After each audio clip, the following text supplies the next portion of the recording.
حبيت أشارك معاكم بالفيديو ده بمنظر غروب الشمس والتحدي بينها وبين السحاب والمية، وعلى إن الشمس تظهر نفسها وتملى الكون كله بنورها، وإنها بتضوي وسط المية زي ما انتوا شايفين، بتبرق كده زي اللؤلؤ والمرجان وسط المية بنورها الجميل ده.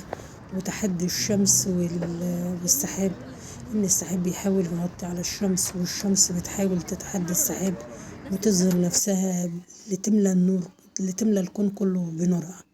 ومنظر سبحان الله، منظر جميل جدا. وهو لحظة غروب الشمس وتحدي بين السحاب والشمس لتظهر نفسها. وزي ما انتوا شايفين اللحظة جميلة جدا، وهي كمان بتشع نورها بتضوي كده وتلقلق وسط المية. سبحان الله.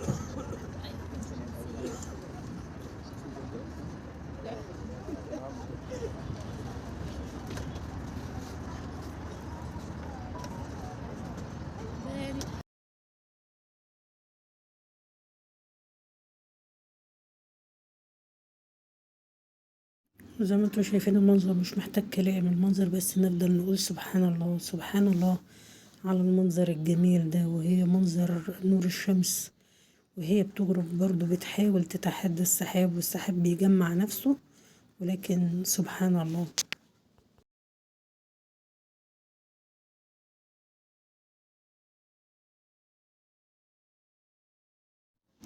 وزي ما انتوا شايفين كأن السحاب كله بيتجمع. شايفين منظر السحاب وهو ماشي كأنه بيتجمع ليغطي الشمس، والشمس برضو بتتحدى السحاب. يعني منظر والله سبحان الله على المنظر دوت، ان الشمس برضو بتحاول تظهر نفسها في آخر لحظة ممكن تغرب فيها. سبحان الله على المنظر، سبحان الله.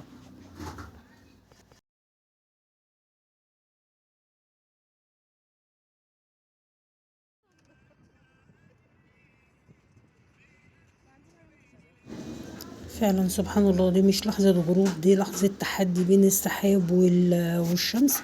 السحاب كله بيتجمع ليغطي الشمس، والشمس برضو بتحاول تتحدى السحاب وتظهر نفسها حتى تملى الكون كله بنورها. يعني سبحان الله.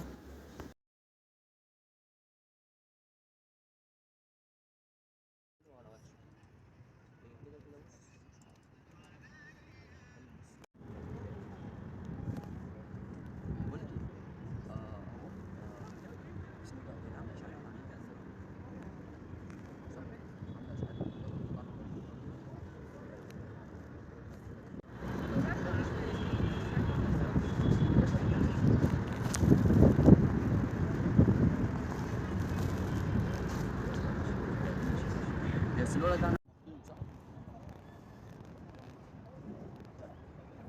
لا شوفي عشان لو ايه ادور عليه لو عندك اول ادور عليه.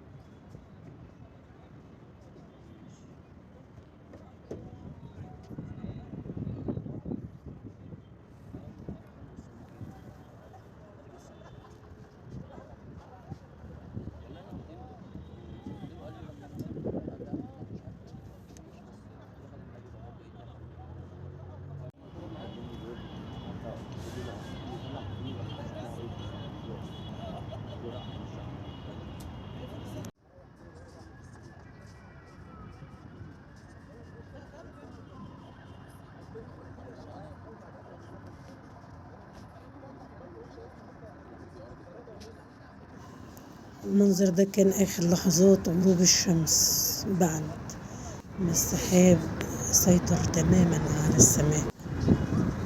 سبحان الله سبحان الله، منظر جميل. وهو لحظة غروب الشمس وتحدي بين الشمس والسحاب. يعني شمس وبحر وسماء وسحاب، سبحان الله.